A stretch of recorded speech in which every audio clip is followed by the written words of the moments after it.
Hey everyone, this is Mo Twister, and you're listening to the Kingdom Podcast with the voice, DJ Yuki. That was the OG, Mo Twister, promoting this podcast. If you like Korean pop culture, or know someone who does, then get into it, and visit our Facebook, Twitter and Instagram pages at the Kingdom Pod PH. We're proud to tell you that this is one of the premier shows to go to for your weekly dose of K-pop. So drop everything and listen to the Kingdom Podcast. Available in all your podcast streaming platforms. Join us!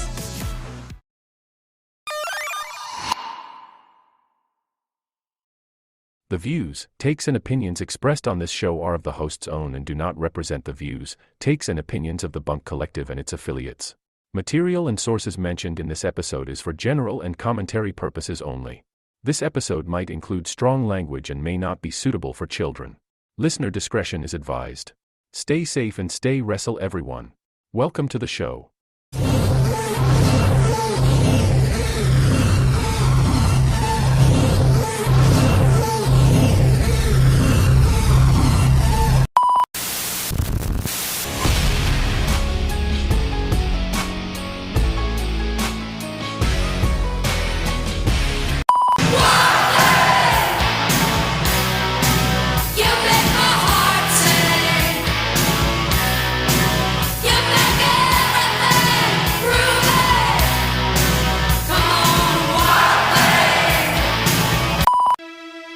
Welcome to your unfiltered Tagalog Wrestling Podcast.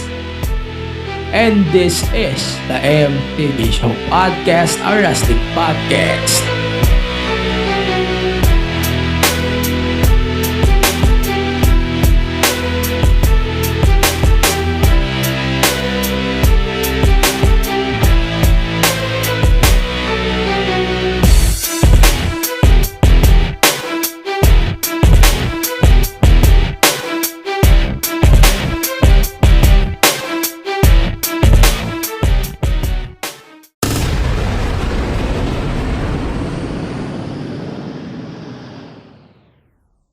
Ayun. So, you're listening to the MTV Show Podcast or Wrestling Podcast. So, today on this episode, mahaba-habang episode ito. Kasi re-reviewin natin yung Full Gear. And then, maggagawa na rin tayo ng predictions for this year's Survivor Series War Game. So, most likely, review na rin yung ibibigay ko by next week for Survivor Series War Game. So, ayan, sa mga nakikinig ng podcast na to, so I hope you guys are listening to the show on Spotify, Apple Podcast, Google Podcast, the rest of the podcast platforms. And maraming salamat din sa mga nakikinig sa podcast na to, like it or not. I hope you guys ay nagre-rate din kayo sa Spotify, sa Apple Podcast, at saka sa iba pang mga podcast platforms. I hope that you are rating the show 5 stars 6 in Tokyo Dome, especially on Spotify and on Apple Podcast. So, yun lang naman. Siguro di na tayo magpapatagal. Gusto ko na rin sabihin na maraming salamat din sa mga walang sawang nag-view ng mga TikTok videos natin sa TikTok tsaka sa Facebook. Syempre, ayan, yung mga bagay-bagay na importante, no? Na pangpadagdag din ng listenership sa podcast. Pero sige, ito hindi na tayo magpapatagal. So, marami tayong pag-uusapan this week on the podcast. So, we're going to talk specifically on AEW Full Gear. So, kung hindi ka pala nood ng AEW, so this episode might not be for you. So, wait lang, tinatapos ko lang yung rating scale ko. Hindi ko pa masyado nakikita. Pero by the way guys, itong ratings na ito ay makikita nyo na lang sa Patreon ng podcast. So if you're a subscriber o so naka-follow ka sa Patreon ng podcast, makikita nyo itong rating, and I hope you can view this thing then sa Spotify. Tingnan ko lang, tapusin ko lang yung lahat ng matches. Then ito. Okay, that. Good. So as usual, di naman tayo mag-i-include ng mga kick-off matches kahit yun pa yung kaganda. Yung mga minention lang talaga tayo. Sobrang ganda. Pero sige, let's start with the main card here. So they show the pre-show attack attached. So the guns destroying MJF's knee with a steel chair, and then MJF was taken away in an ambulance while telling Adam Cole not to let them take them away with their championship. Tangina, nakakabulol yun. Then ayun. So there are children singing on the stage as part of Christian's entrance. Then po, tragis. Wow. Ang ganda ng entrance ni Christian dito. I think he is the first and only people na gumawa ng special entrance. Aside kay Swerve, may pag-usapan natin yung kay Swerve. Okay, so that entrance was fun. Kasi yung details nung promo ni Christian, no? Yung details ng promo niya, like, may yung tron niya was interesting kasi lahat yun opposite ng ugali niya sa karakter niya. Kaya nakakatawa. Okay. Ric Flair made his AEW pay-per-view entrance debut. And then Sting, syempre Sting, Adam Copeland, and Darby. Sabay silang nag-entrance on Adam Copeland's theme song. Tapos si Adam Copeland may face paint din. Tapos sa Darby, sinicure left side, si Copeland right side, and then si Sting as usual buo. Tapos si BBM tuloy, si Kim Jong. And then si Steve O from Jackass are also in the arena. And that's 12 minutes before the pay-per-view started. Saka nag-umpisa yung first match. Ang haba. To be fair, WWE is doing that same thing then. So, okay, justified. Okay, so the match itself, Sting, Adam Copeland, and Darby versus Christian Cage, Luchasaurus, and Nick Wayne. This match, to me, ang impression ko lang about this match, this is basically snooze fest immediately. That was fun. Pero majority of it was snooze fest. Pero okay lang. That was really good. Medyo obvious din kasi na yung nanalo. Medyo given naman na we can admit as well na alay. Medyo na-expect ko si Nick Wayne yung kukuha ng pinfall. But instead, it was Luchasaurus. Hindi siya nagmamatter. Pero iba yung feeling nito no? Pero si Copeland talaga, pansin natin yung pagiging obsessed niya with Christian Cage. Pero si Christian keeps avoiding Copeland. Ayan, pero tingin ko talaga binibuild nila yung one-on-one nila. Probably by World's End, which is by December. So also, Sting, wala naman siya ganong ginawa. It's very given. Pero Darby Allin did the promo, said this was Sting's last match in California. So they asked California crowd or the crowd a favor, and then parang pinag-chill nila ng thank you Sting, and then yung woo chants, very typical. Then ito na nga yung DraftKings bullshit na yan. Sige, continue na natin. So Tony Schiavone was on the top of the stage with AEW official morons Bryce Remsburg. So they brought out Jay White with the AEW title. The Triple B, Tony Schiavone told Jay White to settle down, and he hates to say this, but unfortunately MJF is injured and he was not able to compete tonight, and fans booed immediately when he said the announcement. So Tony said as well that the match between MJF and Jay White has been cancelled, and by default Jay White is now the champion, but Adam Cole immediately interrupted the segment. So here's what makes me confused. Number one, guys, Adam Cole is injured. What in the blue hell Adam Cole is doing since the pre-show? Medyo questionable siya. Alam ko di pa makalakad si Adam Cole. I know that's a dumb reason to put him back on TV. Pero it's a dumb reason din para i-justify that Adam Cole is not the demon. Diba? Mahaba yung discussion about demon. Pag-usapan natin yun before we end the review, no? So, ang justification ko, whoever is the demon, siya din yung leader ng stable that they're trying to build against MJF. That's my observation. At least observation ko lang yun. Kung sino man itong demon na to, I think he's building the stable with people behind him. So in this context, it's possibly Adam Cole, it's possibly the Kingdom 2, and Roderick Strong. So sige, exclude na lang natin sila Kyle O'Reilly, si Bobby Fish. Bobby Fish naman kasi medyo malabo dun na mag-AEW siya. For now. Pero ang iniisip ko kasi was that. Yung demon nasa paligid lang nung Tyro picture. So syempre, exclude na lang natin yung Bullet Club Gold because hindi naman sila yun eh. Diba? Pero sige, Adam Cole was on the stage with crutches and his left foot in a boot since he broke his ankle. Yun na nga eh, yung... So na, ano yung paa niya, medyo injured pa din. Ewan ko, bakit? Ewan ko, di ko talaga mag-gets while in the blue hell Adam Cole is doing here. It's pretty dumb to say. Pero ay puta, anong pinaggagawa ni Adam Cole dito? Wala, ang pangit ng timing. Para sa akin, ang pangit ng timing. Pero sige, let's give them some context.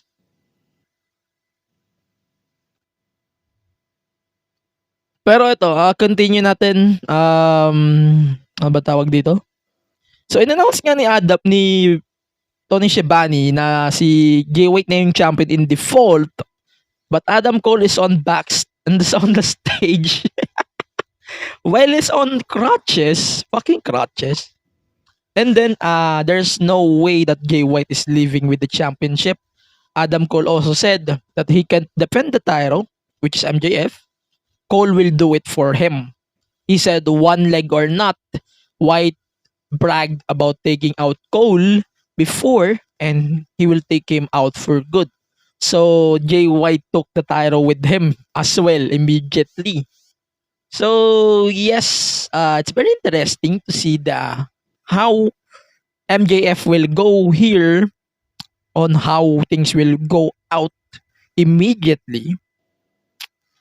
Pero yung kung paano kasi nagsusurround yung mga storylines na to dito pumapangit eh.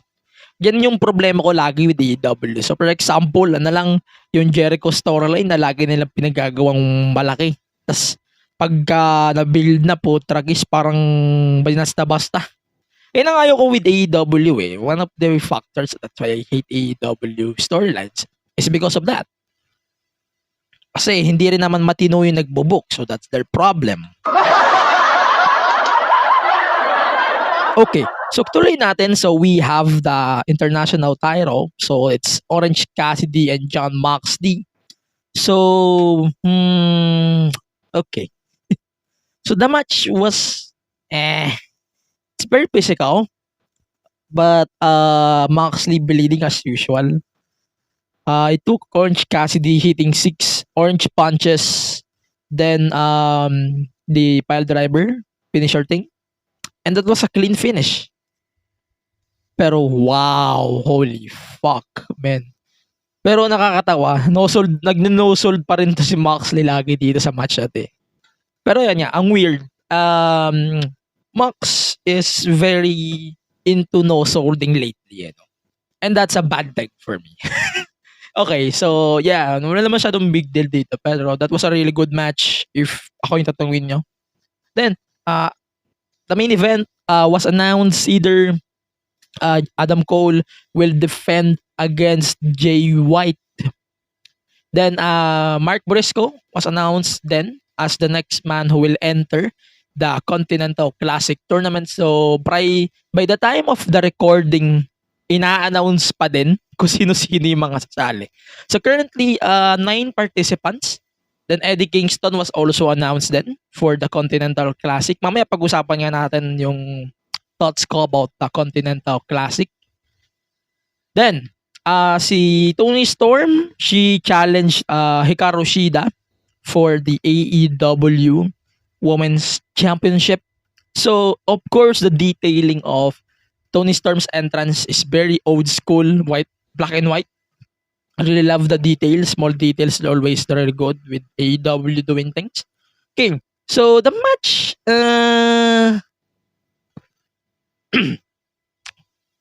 wala namang story dito. Aside from Toni Storm acting like an actress here, yun lang yun. That's the story here. Toni Storm acting like a bratinella bitch that she is on the character.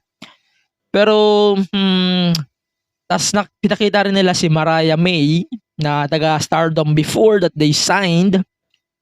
Pero basically, yun lang yun.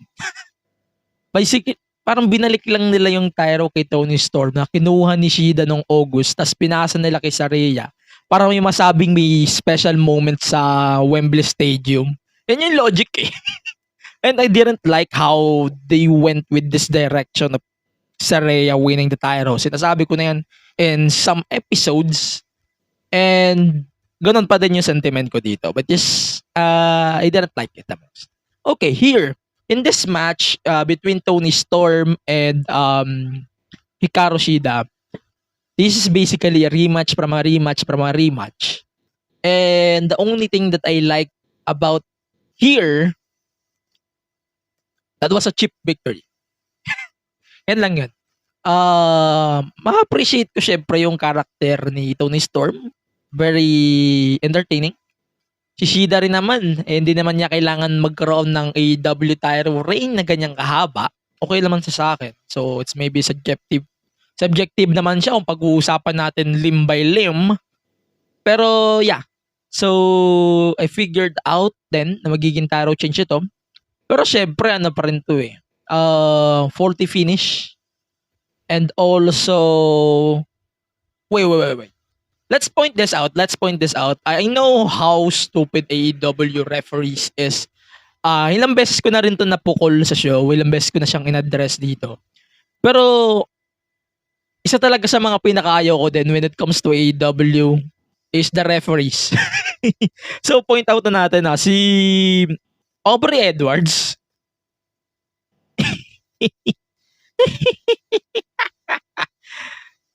Lahat ng referees ng AEW mga duling. Sa totoo lang, mga duling talaga lahat ng referees nila.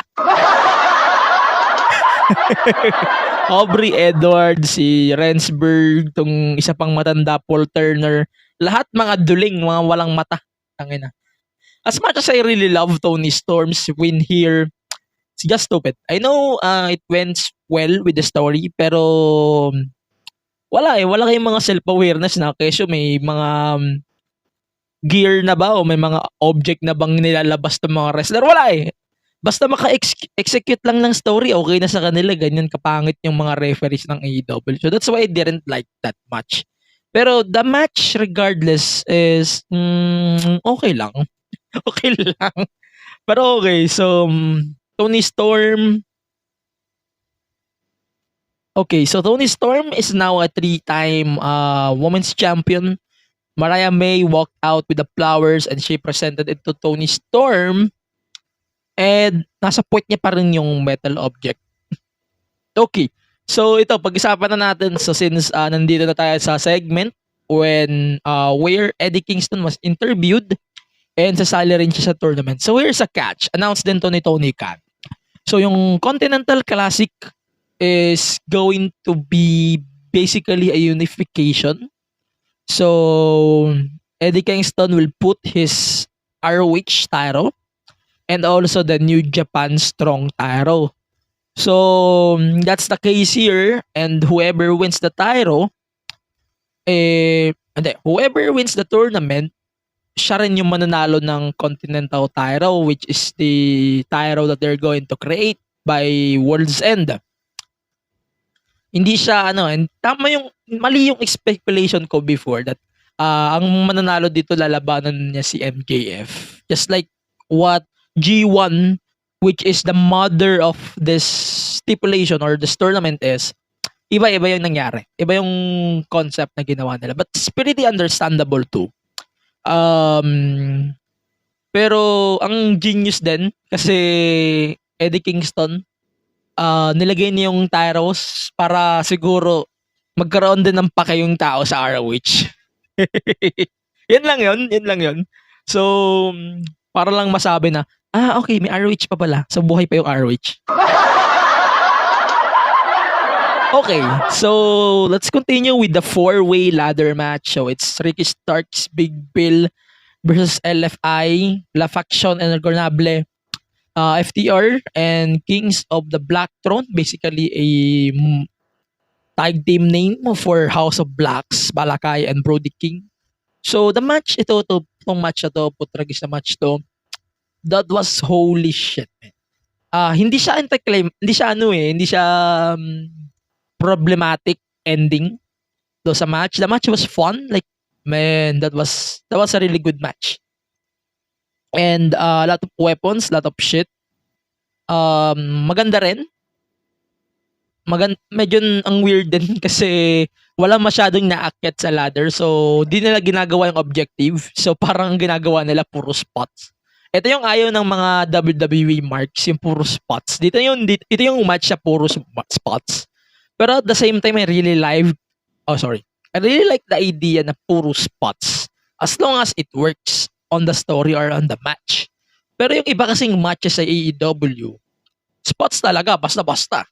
Ito yung mga matches sa tingin ko magugustuhan ko kasi na puro spots. Ito yung ayaw nila kasi puro daw spots. Hindi naman para sa inyo yan eh. Yung mga spot na yan, may sarili ang market. Kung ayaw nyo doon sa mga spots na yan, hindi ko masisisi. It's your own preference. Pero sana, wag nyo i-degrade yung mga companies na may gusto ng ganyang spot fest just because you don't like it. Diba? That's the reality here.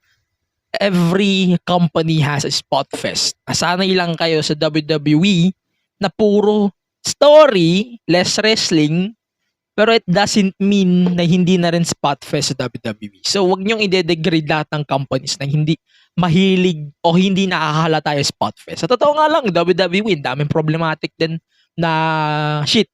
Marami din problematic na bagay, pero hindi lang siya nakakahalata because you guys are tribalistic people.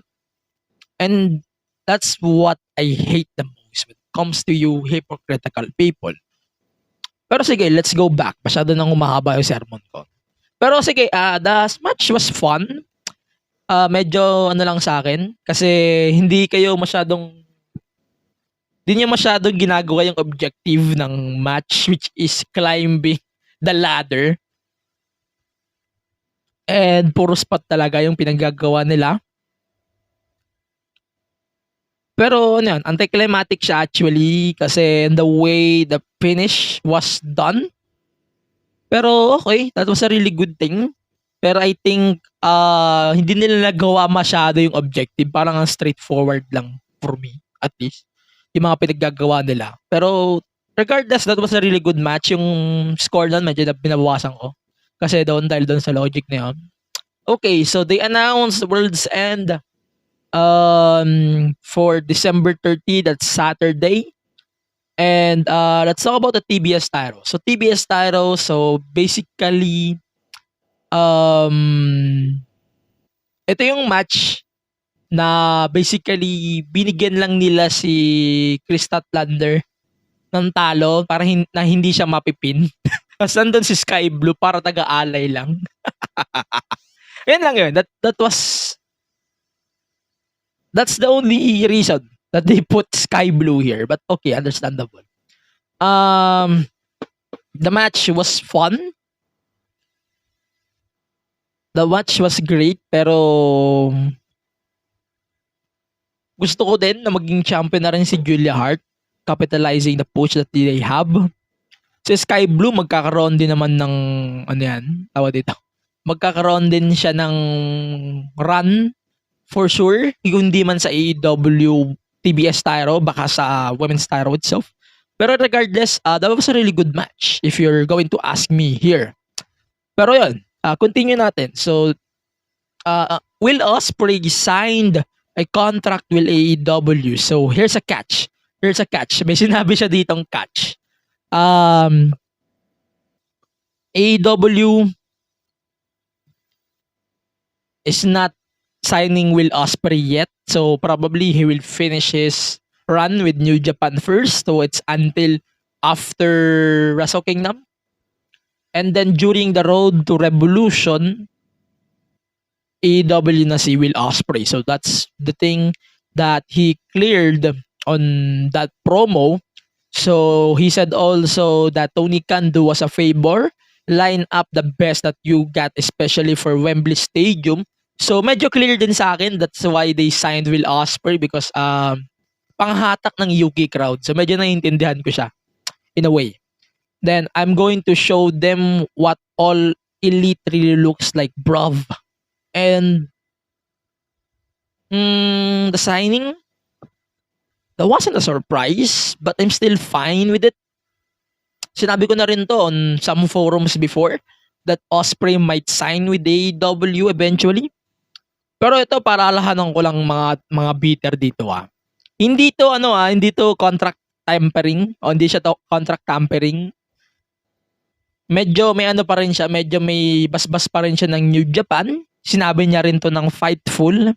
So, that was a very good thing din as well. So, New Japan just finished their deal with Ospreay. Ospreay is a really good wrestler din, na nasa prime na.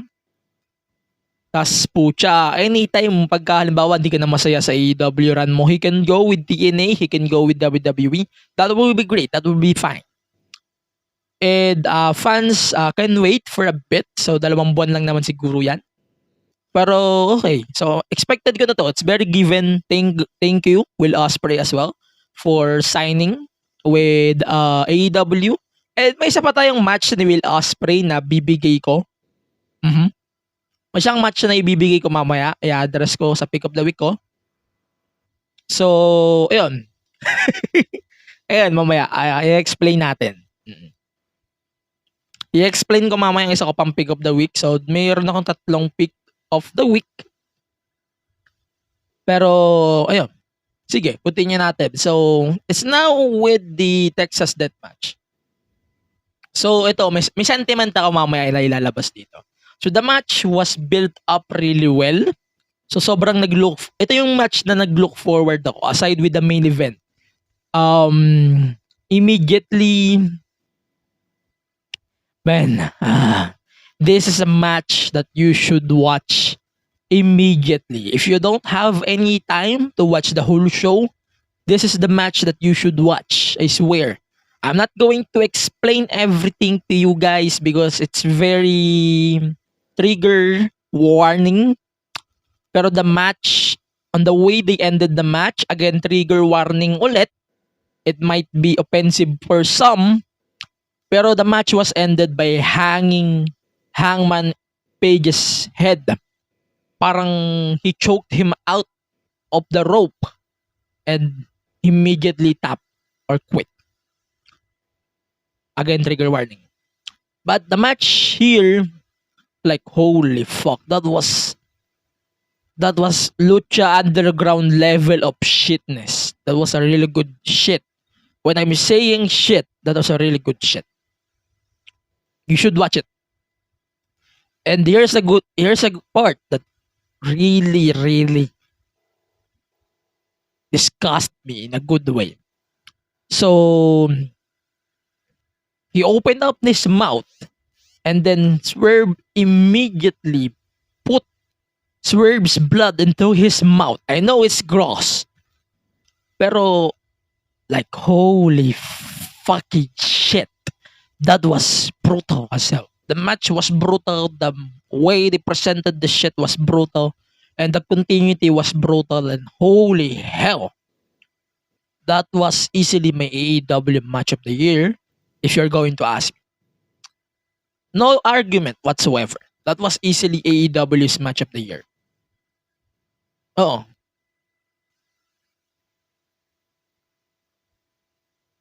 Yun nga yan. That was a really good match. And I hope, guys, ito, paulit-ulit ko nang sinasabi to.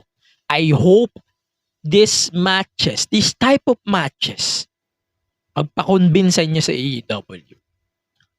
Ang hindi lang naman nagpapakonbinsa sa karamihan sa AEW, si TK. Sabi ko nga guys, pwede nyong ayawan si TK pero putang na loob, wag nyong ayawan yung mga wrestler because the wrestlers are working their fucking ass up every time, every day to give us fucking entertainment because that's what they're doing and that's what their best is. And that was a really good shit on the way they did that shit. And that shit really, really good shit. In a way that was a really good shit. And wala na akong masabi, puro shit. Holy shit. Literal na puro shit. Like, putang ina.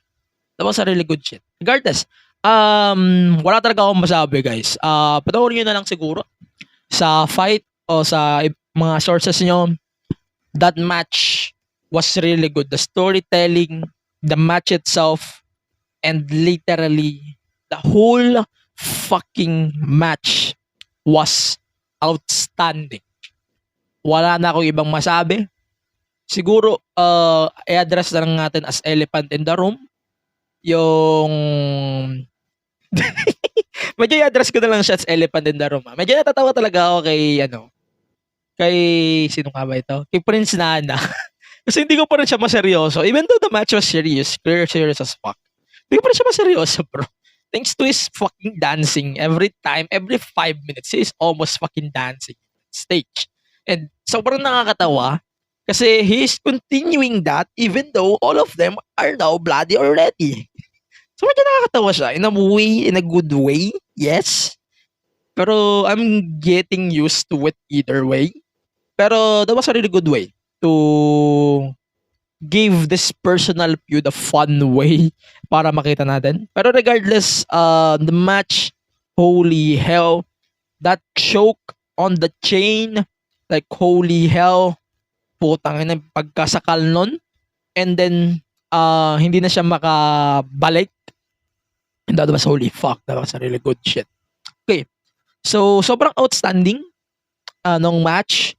Sobrang impressing na yun. Pero yung interference ni Brian Cage,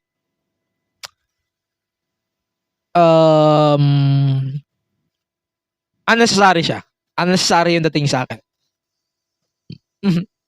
Medyo understandable din na Swerve is having a stable and allies din. So medyo understandable siya. Pero in-expect ko na din na magiging bloody shit ito. So it's very given. And also this match also literally elevated Swerve immediately. So definitely ito na yung best match niya and the best match of his career as date. The biggest one din. Pero ito yung sabihin ko na sobrang brutal ng match na to. Sinabi ko na kanina. And sa tingin ko lang, isang sentiment ko lang dito, they should put this on the main event. Siguro ang ganda siguro nito kung ito yung main event. Mas mabibigyan nila ng time, no? Pero yung mga ganitong rivalry, ito dapat yung nilalagay sa main event, no? I like MJF. I like his run as AEW champion. I know TK is doing different din naman on some of the matches. Pero feeling ko, kung may hindi siya dapat i-main event na title match ni MJF, it should be today. Should be this pay-per-view, Full Gear. Kasi sobrang personal ng Strickland versus Adam Page. Feeling ko understandable na dapat ito yung nilagay nila as main event. But like what I said, it's pretty understandable on how things went out with the MJF, Cole, tsaka Jay White story. It's pretty understandable then why they did not put that one on the main event. But like what I said, that was a really good match and sobrang incredible. Holy shit, that was a really good one. Okay, so ito na yung pwede nyong skip. So Jericho, Kenny Omega versus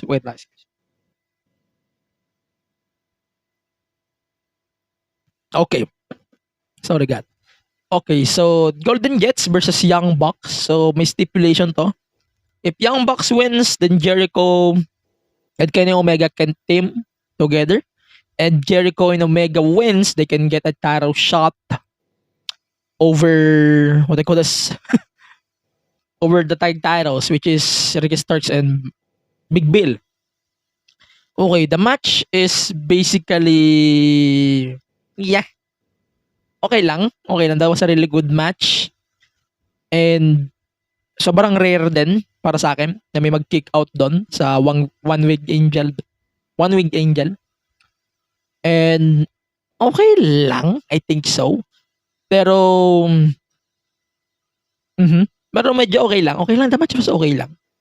Pero like what I said, Jericho matches after of a big match, I think it can drag you off. Siguro maganda to kung mga nauna to. Pero it's a little understandable then. So, Golden Jets now getting a tag, title shot. The match was excellent din naman. Sabi ko nga, ito yung problema pag may mga sunod-sunod na magagandang matches, hindi nila masundan yung una. Pero nabibuisit ako on every time yung mga illegal guys are trying to do or sisingit sila in a match. Pero buisit talaga. Then, yun lang. So, yung mga bata, sasabi ko talaga yung mga bata, Young Bucks and Matt Jackson, they are acting like kids. Nagka-tantrum sila dito. Then, sinasabi ko ito Young Bucks are better as heels as always. No? Sure naman yan. Then, palagi ko naman sinasabi yan mas okay sila sa heel. Pero sana mag-lead dito. Yes. I would love to see that soon. Then, continue natin. So, it's MJF, Adam Cole versus Jay White.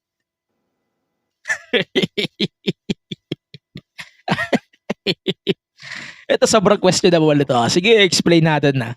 Adam Cole made his entrance on fucking crouches and a huge boot around his left foot. Tapos, kaka-opera lang. Kaka-opera lang ni Adam Cole. And then,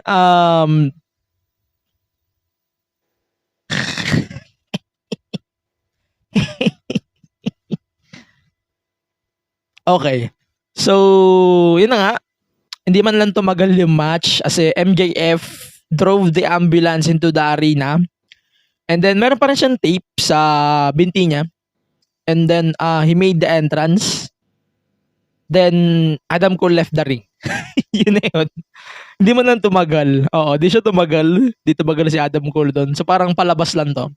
Pero okay, the match between Adam Cole and Jay White, Adam Cole and Jay White. Jay White and MJF. Sobrang heavy nito. Yes, storyline heavy siya. And at the same time, sobrang character na rin to Nakakasira rin ng character tong match na to immediately, no? So, number one, let's address this. Yung Dynamite ring, ang weird pa din. Kasi, MJF is a fucking face. Hindi ko magets while they're still dealing with the ring, no?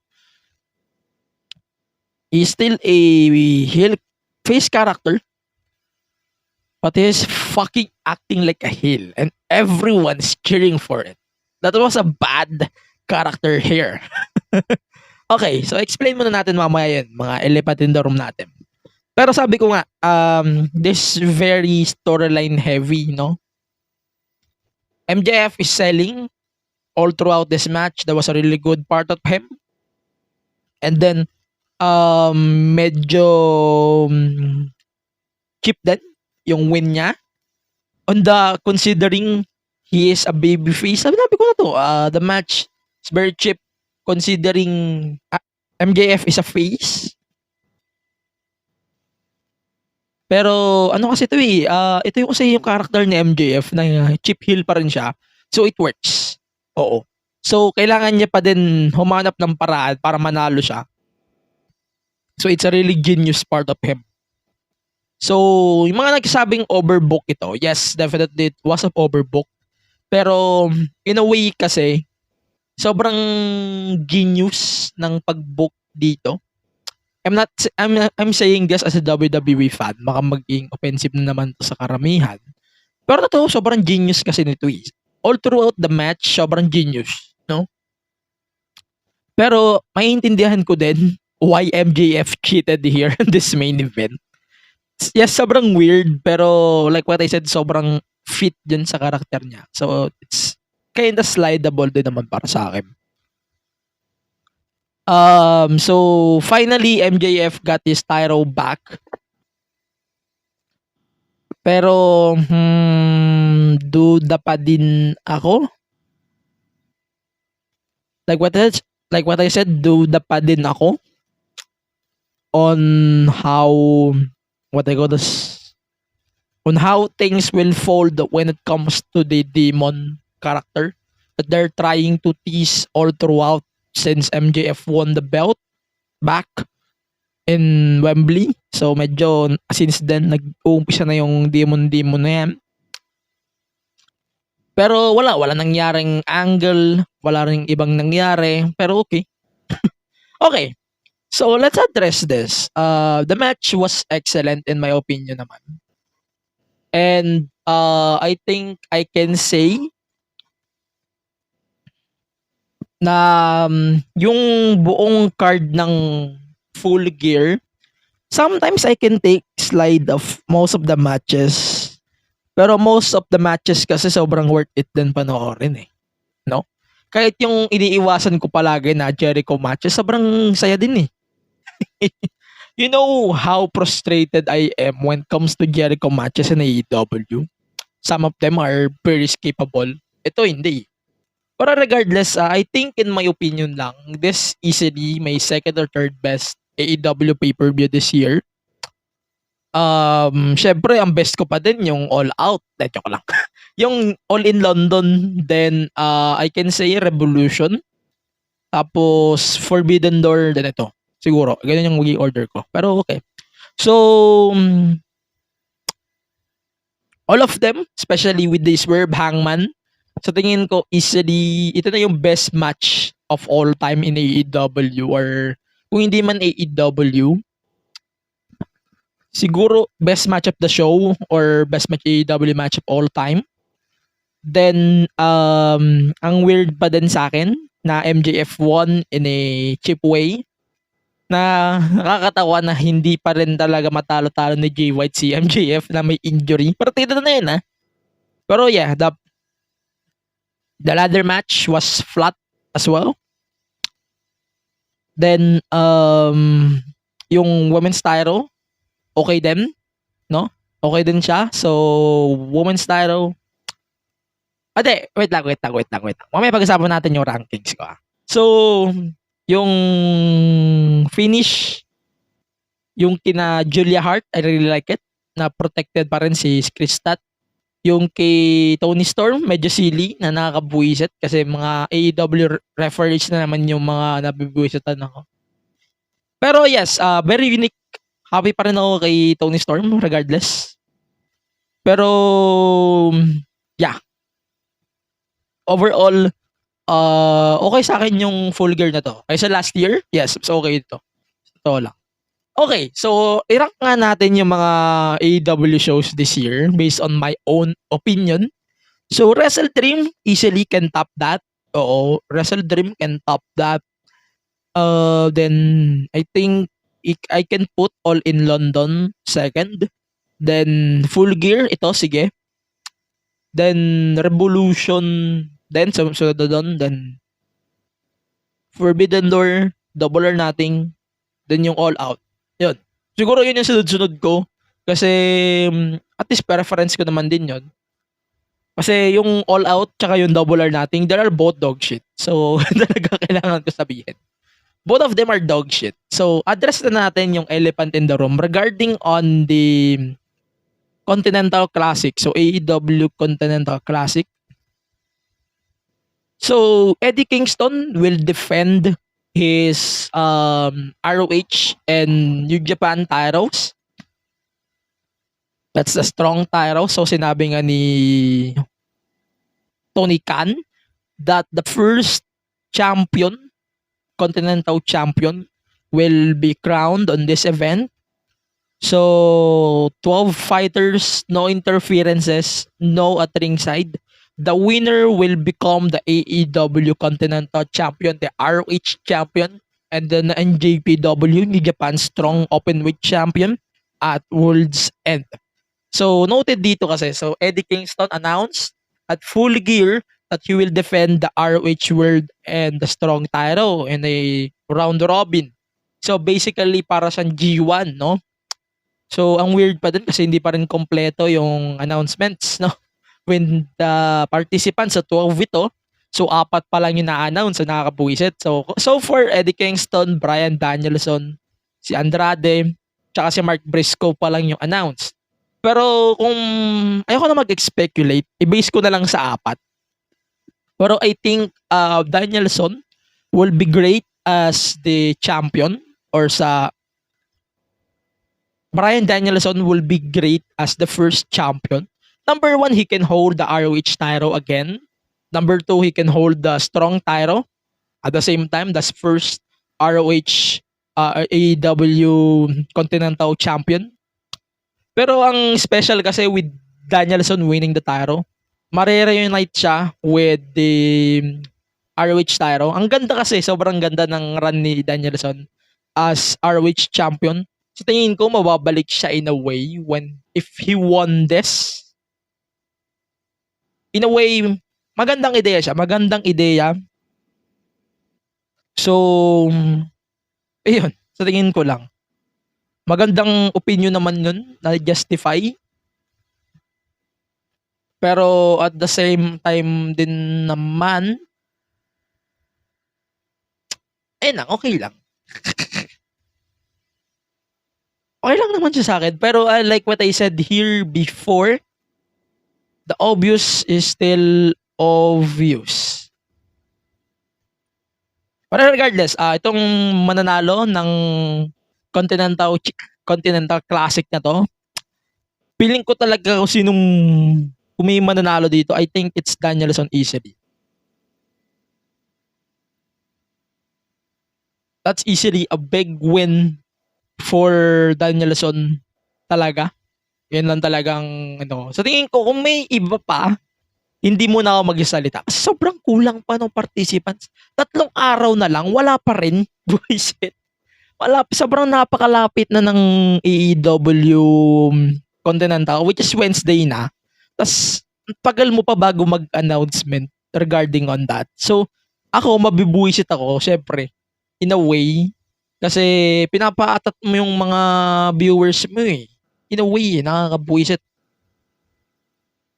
I know, it's very, rin naman, pero at the same time din, nakakabuisit eh. No?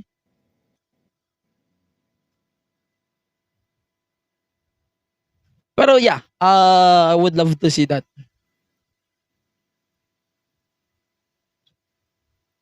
Pero yun nga, like what I said before, the Continental Classic, I cannot wait to see that despite of me saying then, bakit? Ba't di niya sinala si Danielson sa G1 this year?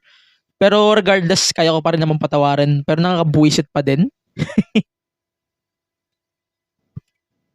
Pero ayun nga, sinasabi ko na bago tayo matapos sa review ko ng All in London, Full Gear, Hangman versus Swerve. Tangina, sana ito dapat yung ginawa nilang main event. Kung may nanakawin silang formula sa WWE, ito yung missed opportunity na shit na ginawa nila. Dapat ito yung ginawa nilang main event. Kasi I think sobrang solid in a way yung Hangman versus Swerve. Pero nakakabuisit pa din na hindi main event tong Hangman versus Swerve considering how personal their feud is. Understandable kasi Hangman versus Swerve is very personal. MJF is still the champion. Nauutal ako. Pero yes, understandable na yun. Siguro Hangman versus Swerve, sana ito na lang yung ginawa nilang main event. Pagbigyan naman nila yung tao. On considering how things went out on this shit, I swear, sa tingin ko mas worth it siya if ito yung main event. Pero okay naman. Like what I said din naman na hindi naman lahat ng dapat i-main event nyo is mga world title. Applicable naman lahat yan sa ibang companies na pag alam yung may personal feud, ito yung mini-main event. Pero sana in-apply din to ng AEW dito. Pero yes, it's very understandable na MJF still main eventing their flagship pay-per-view. At the same time, it feels off na hindi siya main event. But like what I said, it's very understandable. Pero kung yun ang main event, that will be star-shattering moment for Swerve talaga. Kung yun ang main event nila, at least, no? Pero yun, I'm not going to end the argument until it says so. Pero sana Hangman versus Swerve na lang yung ginawa nilang main event for AEW for Gear. Siguro mag-iiba yung ihip ng hangin ko if yun ang main event nila. Pero yung main event na nangyari, ang gulo.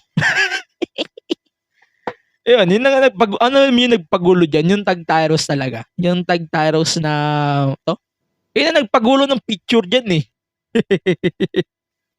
Pero like what I said, regardless on what happened, that was a really good main event. Or that was a really good Full Gear. Kaya sinasabi ko to palagi, yung mga WWE fan na ayaw sa AEW because of Tony Khan, this is a perfect time to give AEW a shot. And you won't be disappointed at some time. Wag niyo nang isipin si Tony, fuck Tony Khan. Give AEW a shot of your money, I swear, hindi kayo masasayangan. Pero yun, tapos na ako sa Continental Classic. So, isa lang naman ang eligible winner nun para sa akin at least. Si Bryan Danielson lang naman. Pero, yun, sige. Kung may updates tayo sa susunod na episode, pag-usapan na lang natin yon by the next episode sa mga progress na regarding on the Continental Classic for the AEW World's End pay-per-view. Pero yun lang naman, we're going to end the thought here. Hangman versus Swerve, sana yun na lang ng ginawa nilang main event for Full Gear. But, yeah. That's it for the Full Gear review. Again, kung nagustuhan niyo yung review ko, sana bigyan niyo naman ng 5 stars, 6 in Tokyo Dome, yung podcast sa Spotify, Apple Podcasts, Google Podcasts, and the rest of the podcast platforms.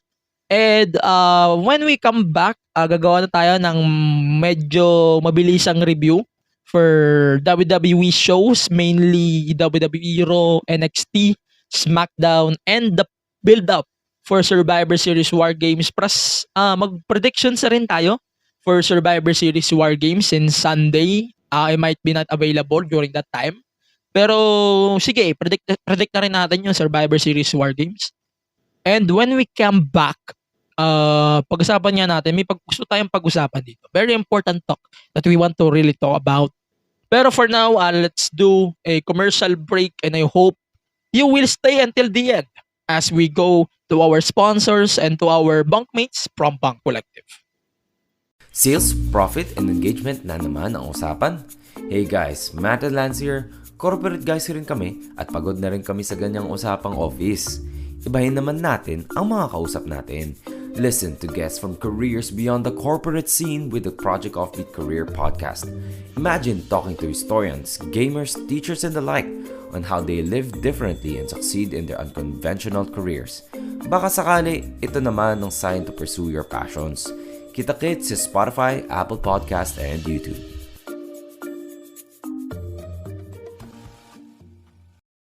Naguulat mula sa shore na kasing Pretty Ko. Bringing you the latest and greatest. And diving deep into the cool waters of BLs and GLs. And every kind of love there is. We are the Shippers. Sail with us as we watch our favorite queer love story. And update you about the latest every week. Kaya tara, sakay na as we sail the open seas. With new episodes Mondays and Wednesdays on all major podcast streaming platforms. Sakay na you. Let's go. Okay. So, welcome back to the MT Show Podcast. Pasensya na ako sa mga may ayaw ng AEW. And humahaba yung discussion natin kasi it's a review. So, kung gusto nyo skip yung discussion natin regarding AEW Full Gear, Meron naman tayong, ang tawag ba dito? Meron tayong, siguro mag-timestamp na rin siguro ako, no? Pag sinipag ako. Na, sige, pag-isipan natin kung ano yung mga ganyang bagay. Pero bagamat, pero regardless on that, sana, ano ba tawag dito? Ano ba tawag dito? Ayan, sana nag-enjoy pa rin kayo. And you're still listening to the show.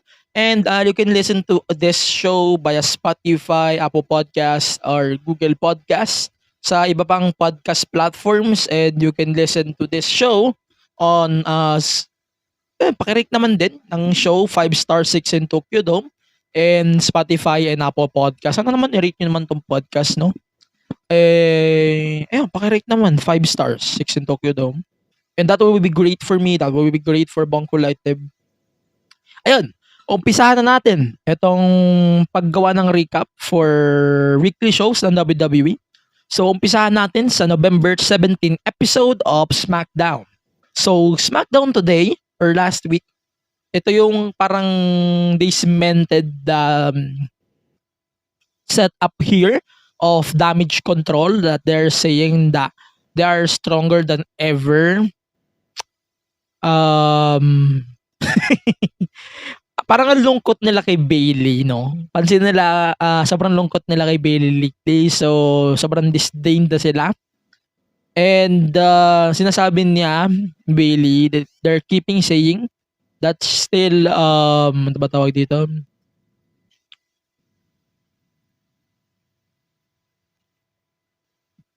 Wala na silang pake kay Bayley. So, a Bayley face turn is very immediate to me. And hindi rin siya malabong mangyari anytime, no? Pero yun, ang sure ko lang naman also, Bianca, Shotzi, and Charlotte, they are being challenged by the 5 of them, technically. Si Dakota naman is still injured. And then, they dared to find a partner. So, yun. Yun lang naman. So mamaya malalaman natin kung sino, and that's Becky Lynch. So, spoiler alert. Tong Bayley stuff na to. So, tong Bayley stuff na to is, ano ba tawag dito? They are booking this shit backwards, pero mag-focus na lang kayo kay Bayley. Just focus on Bayley here. So, medyo oblivious na siya at this point, and then nagbabato na siya ng situation kung paano niya mababato yung sarili niya. That's a really good Bayley thing here. So, maganda siya, yes. And dapat mag-turn agad siya as a babyface soon as War Games, no? Pero yun, so, syempre, sinali na rin ni Bayley si Asuka sa Damage Control. And then, out of character din yung pag-challenge nila sa War Games, yes, that's for sure. And, panigurado naman, sinasabi ni Io Sky, she is running Damage Control. Pero feelingera lang talaga si Bayley at this point. And I hope Bayley should sana maset na rin yung awareness niya regarding on that. Okay, so we have here a 3-way match. So it's a contenders match for the tag titles. Utangin at this point, sana gawin na lang tong, ano tawag dito? Sana at this point, gawin na lang tong, ano bang tawag dito? Sana gawin na lang tong, for the SmackDown tag titles. At this point, they need to drop the unification crap here. Okay. Pero ayun, ano bang tawag dito? Street Profits, sana at this point, i-pull na nila yung trigger dito sa dalawang to. That would be great too. And yung miscommunication din that we saw when Butch accidentally hit Rich Holland in a brogue kick. Pero I think it's possible pa din. Pero yun, ito, magandang i-take note din to. So, Dragon Lee versus Axiom. That was a really good match on this week's SmackDown. So, yeah, you should watch it. Sobrang fast-paced din siya. And sobrang solid ng match na to. Yes, yun lang. Ayun. So, okay. Yeah, nagpromo na si Santos Escobar. Sorry sa post na yun. He explained that he explained the promo here. Sobrang justified, no? Sorry. He explained why he turned on Rey Mysterio and LWO here. Pero sobrang sa akin, sobrang ganda ng execution ng promo ni Santos dito. It's very understandable, no? And medyo na-highlight din on how infrequently has been allowed to talk in front of a crowd. Medyo laylo yun sa akin. What chance? It didn't help. Putang ina. Ito na naman tayo sa what chance na to eh. Pero okay, that was a really good promo regardless on Santos and naman. Pero I didn't like the disrespect during this promo. Sobrang disrespectful nun. Pero yan, hindi naman siya perfect for sure. May mga promo opportunities pa naman siya para ma-build yung confidence niya. Siguro, improve lang his delivery and sobrang you need to convince him or convince the people more. Tangina, mas okay pa mag-promo si Dom at this point. Pero ayan. Ayun lang. Pero Cameron Grimes versus Grayson Waller. The match was great. Okay, that was really good here. And yan lang. So, yun lang. Ito yung medyo nakakatawa eh. Ito, mamaya. Baba. We have here LA Knight versus Jimmy Uso. Ano ba to? Ano tawag dito? The match was okay. Pero si Cody medyo interesting na rin yung pagpadalas niya sa SmackDown. Yung ano tawag dito? Yung approach nila sa isa't isa when it comes to the WWE title, medyo sapawan na yung nangyayari, no? Medyo nagsapawan na sila at this point. LA Knight, he can control the crowd. That was a really good way to control them. And sobrang solid on how he controls the crowd. That was a really good way to go to them. And okay, so final thing here. Becky Lynch was revealed as the fourth member of Team Charlotte for Survivor Series War Games. And ito yung reveal na sobrang obvious pero na-reveal nila ng maganda. Pero given din naman yung history ni Becky dito. So it makes sense. So yung hesitate din ni Charlotte on contacting Becky and considering din yung history nilang dalawa. Pero yun, that was a really good thing here. Sobrang ganda din ng detail nila. Pero yun, I really love how things went out on this week's SmackDown. Kung hindi naman nag-hit ito, feeling ko mag-hit talaga siya. And the focus on the women's division is always a top thing here. So it's a plus din para sa akin. And let's continue now with the Raw here. So konti lang pag-usapan natin sa Raw. Yung Raw kasi medyo unnecessary naman. Okay. So we have here the... Ano pa ba? Ano ba kailangan natin pag-usapan sa Raw? Parang wala naman. Kasi basically na-address na rin natin. So ito. Finn Balor and Damian Priest versus Cody and Jey Uso. So basically, Drew McIntyre costed Cody and Jey Uso the tag titles again. So, ano ba tawag dito? Ano ba sinasabi ko? Ayun. So, Drew screwed Seth. Cody and Jey Uso here. So, parang ang nangibabaw sa akin dito, he smirked Jey Uso here, claymored him, and basically, Finn Balor just kinuha na lang nila yung natira. Yun lang yun.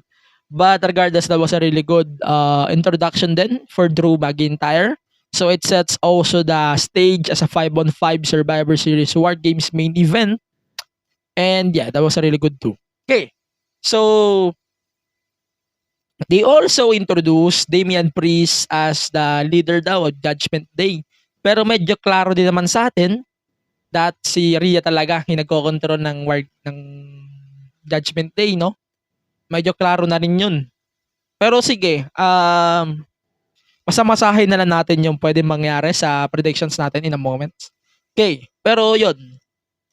Ang nakakatawa pa din na, ano ba tawag dito? The announcers kept avoiding saying how many people will be on the War Games. Pero feeling ko, 4 sa women's, then 5 the men's, no? Ayun. Pero sobrang clear pa din sa akin that Rhea is the leader of the team for or the Judgment Day as a whole, no? Pero sige, also note then JD McDonough is now part of Judgment Day this week. Pero itong week na to, hindi siya strong episode for Raw. So kung gusto niyo manood ng Raw, okay, sige.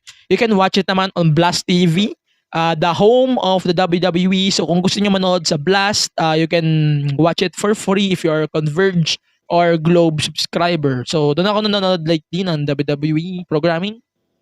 So that will be great for you guys. So ayun, hindi siya sponsored pero Blast. Okay, good. Alam niyo na yan. Okay, let's go now to NXT. So NXT, we have here the basically Chase U. So they defended the tag titles here on this episode against Tony D and Stax. Also, so nag-announce na din ng continuity for the qualifying matches for the matawag dito, Iron Survivor qualifying matches. So, Tiffany and Dijak now qualified, and then now Roxanne Perez and Lash Legend, then Trick Williams and Joe Coffey. So, Trick may deal din siya with Carmelo Hayes. And then, ayun. Marami tayong kailangang pag-usapan dito. Yun na yan. Okay, so NXT Tag Titles. So, KSU versus the Familia here. The Family. So, the controversy over cheating distracted Andre Chase throughout this whole match, and Duke Hudson is the only man to protect him. Then so medyo nakakabwisit pa din na yung nature talaga sa NXT na tawag dito. Medyo nabibwisit ako in the way how they wrote off with this tag titles. I know may continuity din naman. May continuity din naman talaga regarding on how things will go on Chase U sa kanilang story. Then medyo clear din naman na protected yung Chase U here. And then they are turning off against Andre Chase itself. Then pero okay siya, mas nangibabaw lang yung storytelling. Mas sure ako doon. Pero may payoff naman to. Panigurado may malaking payoff to.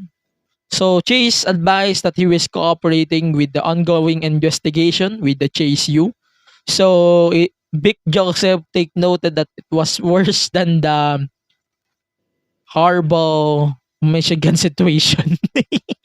The Chase U student section did not support the professor throughout this match, and they are slowly walking out of this match. And then Duke Hudson is the only man who is supporting him. And I swear JC Jane is a really good character then for Chase U. And sa tingin ko si ano dito, si JC Jane, nag-work na talaga siya as a character for Chase U. Panigurado yun. And that's what the really good thing here. Okay. So, continue natin. So, Chad Gable, he challenged Noam Dar in a match soon. Or next week pala ito. Okay. So, that will be great for Chase U. Alpha Academy.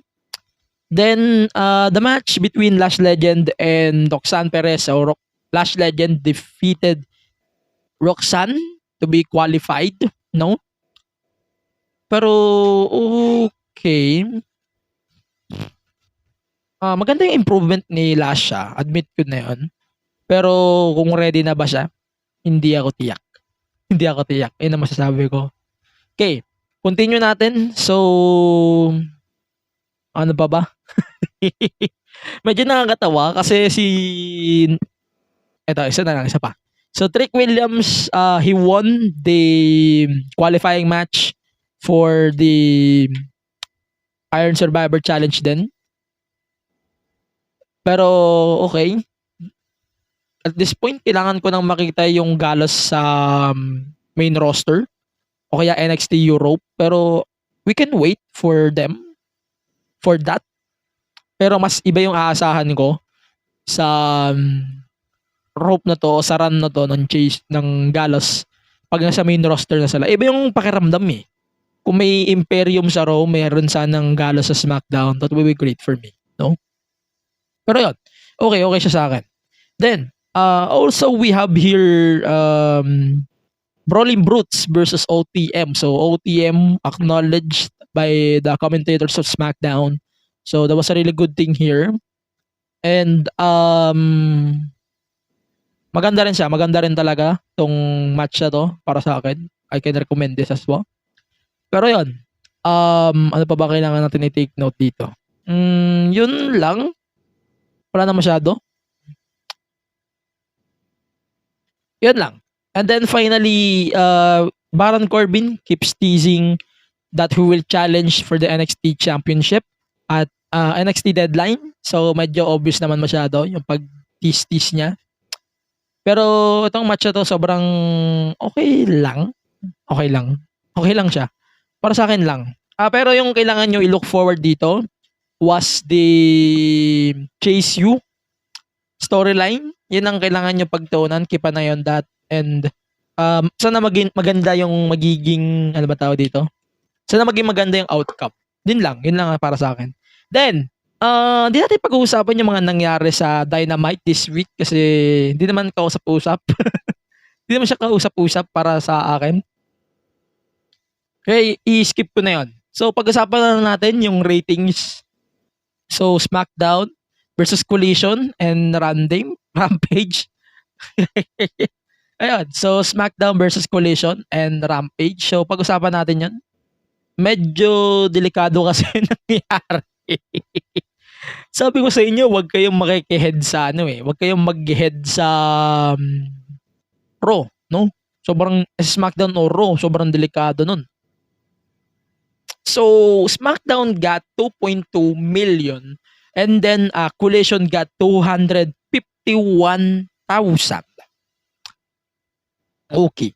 So, ano bang tawag dito?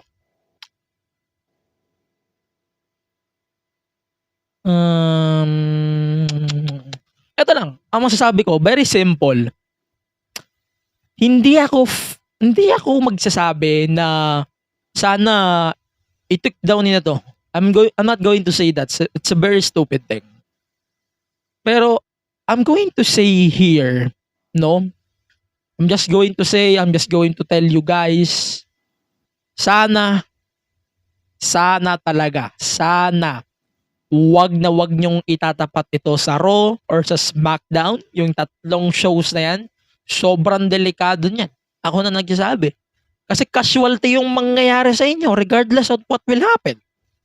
Yung mga excuse din ng AEW fanbase, hindi ko din mag-gets. Kasi sinasabi nyo, ay, kesyo di naman kasi, lugi naman kasi, national TV kasi yung Fox, tapos yung TBS or TNT, cable lang, so wala talaga kaming laban dyan. Hindi.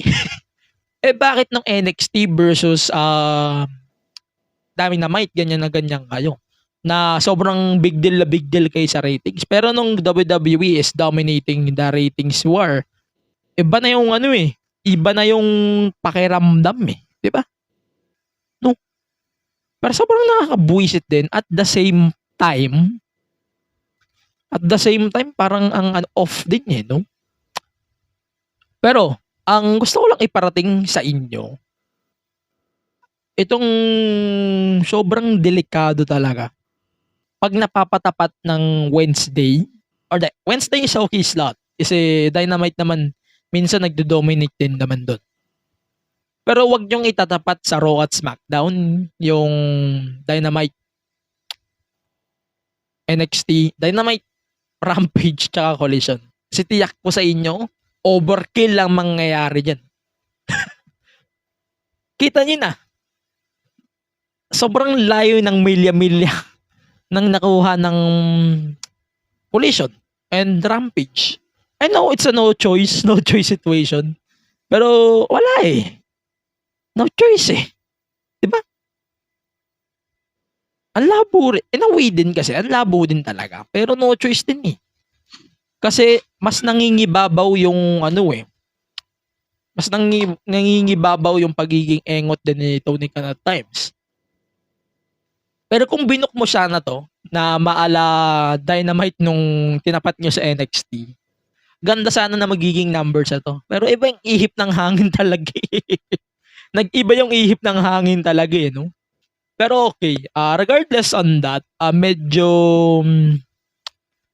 wala rin naman akong mataas na expectation regarding on that Rampage and Collision since go home show lang naman siya for AEW.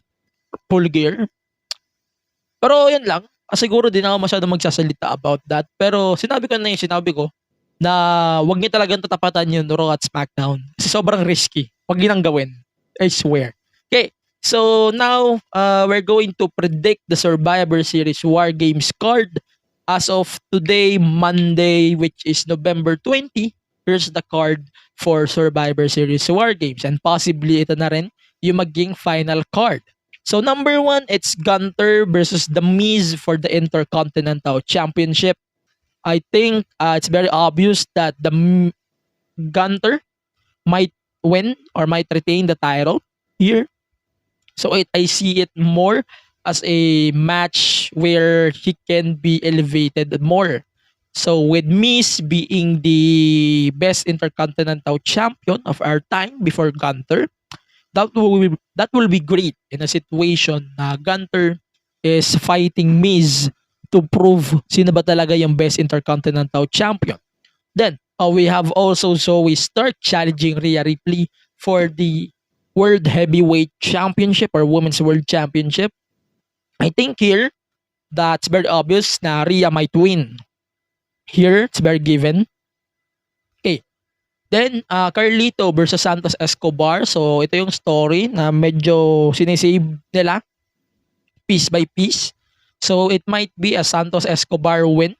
Pero feeling ko naman na dito magre-return din patago si Rey Mysterio slowly. Then, ito na, Survivor Series War Games. So, yung advantage regarding on the women's will be determined by a sponsored website. So, it's a fan contest kung sino yung mananalo doon. Hindi natin alam as of recording, pero in progress yung poll. So, hindi ko na i-check yung poll para ma-surprise din ako. So, it's Bianca, Charlotte, Shotzi, and Becky Lynch versus Damage Control, Bayley, Asuka, Io Sky, and Kairi Sane. So, medyo OP ito for Bayley. So, they might execute the turn here for Bayley and it will lead to Bianca, Charlotte, and Shotzi winning the War Games. Yun lang sa akin. Then the men's War Games here. So, it's Cody, Seth, Jey Uso, and Sami Zayn versus Judgment Day, the whole Judgment Day. So, medyo obvious na sa akin na Judgment Day yung mas mangingibabaw manalo dito. No? Yun ang akin.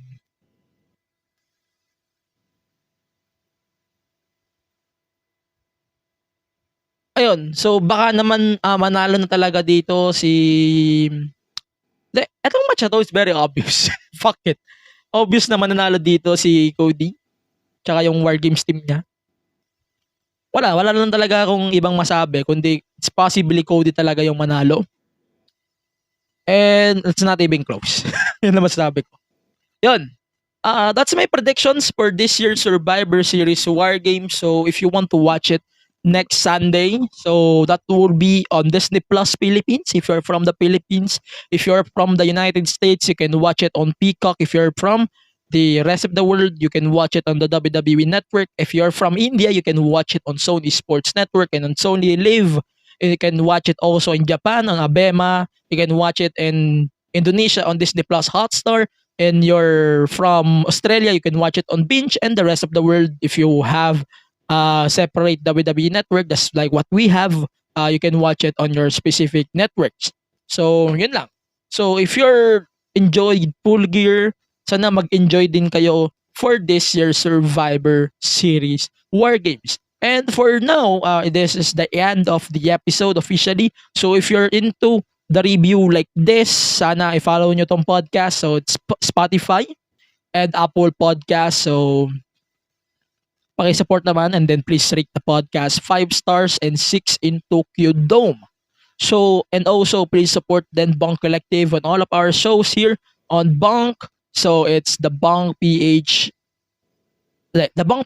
on all of the social media platforms, Facebook, X, Instagram, TikTok, and the rest of the podcast platforms then sa mga respective Bonk Collective shows. You can support them as well on those platforms. For now, let's do our pick of the week here. So, mayroon akong tatlong pick of the week. So, number 1, I can pick the Will Ospreay versus Josh Alexander match from Impact Wrestling. So, libre siya. So, it's a +1 na dapat bigyan ko ng punto. So, that was a really good match. Ospreay getting the win over Josh Alexander. Pero, I swear, that was a really good worth to watch for Josh Alexander match for Impact Wrestling. Also, worth to take the note here. So, also pick up the week ko din will it's very obvious then that we have to pick Swerve versus Hangman from Full Gear. Sobrang ganda, sobrang solid, and hindi kayo madidismaya if you watch it. And then on WWE side of things, siguro yung top pick ko na lang was the Santos Escobar promo. So if you want to focus on Santos beating up Rey Mysterio and the whole LWO, you should focus on that. That's my pick of the week in terms of WWE programming. And yun lang. And Drew also joining Judgment Day. Yun, isa pa. Pero ayun, ang aking woman of the week, siguro I have to give it to Toni Storm. Yun lang. And Julia Hart, draw siya sa akin. Medyo draw. Then yung aking superstar of the week, I think it's Swerve. Obvious, medyo Swerve. I can say it's Swerve. Ayun.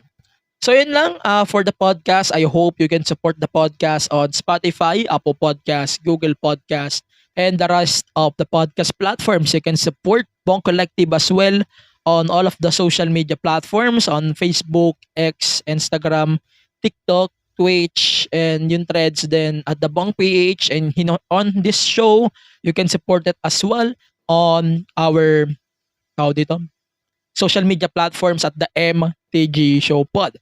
You can support the podcast as well on Patreon. So that's patreon.com/the MTG Show Pod. So you can support, gagawa tayo ng mga written review sometimes. Siguro by War Games at saka itong Full Gear, mag-written review rin ako. So try ko kung kaya. Pero yun, yun lang for the show and for the network. I hope you can support all of our shows in Bonk Collective. And in behalf of everyone, marami din salamat sa mga pumunta doon sa sticker fair, ba yun? Sticker con ng Bonk, sa mga Bonk shows like Cripsilog. Maraming salamat sa pagpunta din doon sa, ayun, wait lang, kinahap ko yung network. Ayun, maraming salamat sa pumunta doon sa Sticker Con Manila. So, ayun, for Bonk, for Cripsilog, and ayun lang. Tsaka yung Bonk din, as a whole. Andun din sila. Pero ayun, for this week's podcast din, maraming salamat sa mga makikinig on this podcast. And ayun, pakisupport na rin si Yuki for, ayun, producer ko, syempre si Yuki. Ayun, I hope you can support the Kingdom Podcast if you're into K-pop. This Kingdom Podcast is for you guys. So this week, they talk about the Mama or Mama Award. So it's basically the WrestleMania of K-pop. So that's Mama for us here as a wrestling fans. So ayun, they predicted Mama. So it's very obvious ulit na mag-aakot na naman yung mga BTS members doon. And I hope that Kiss of Life will win the New for Women. And wala na, hindi na ako magkasalita ng ano ko. Siguro ibibigay ko na lang yung thought ko kay, ano ba tawag dito? Sa dulo ng isip ko, woman, siguro, ang hirap kasi nung lineup personally. So kung titingnan nyo yung lineup ng mama, ang hirap i-determine. Kung kayo into a K-pop fandom din, sana supportahan nyo din yung mama and supportahan nyo rin yung The Kingdom Podcast for listening on their podcast as well. Marami din tayong podcast here for Bang Collective, for K-pop, if you're into K-pop. So andun din yung One to Sarang na lagi natin pinaplug dito. So One to Sarang, hello sa mga host din ng One to Sarang. And of course, mga friends natin from Bang Collective. So maraming salamat din sa lahat na nagtiwala din sa show. So syempre, ayan, acknowledge you guys. Yan lang. So that's it for the show this week. So I hope you enjoyed the rest of the weekend. So happy Thanksgiving na rin sa inyo. Pag dinalaw ako ng sipag, so there might be a new episode coming out this Thursday on Spotify and the rest of the podcast platforms. So sana dalawan ako ng sipag sa araw na yon. Pero yes, there will be a bonus episode on Thursday. So keep an eye on that. For now, my name is Angelo from the MTA Show Podcast, a wrestling podcast. For now, stay safe, stay rest. So, and we're out. See you on the next episode of the MTA Show Podcast, a wrestling podcast. For now, we're out, and let's see you on the next episode of the show. Goodbye for now.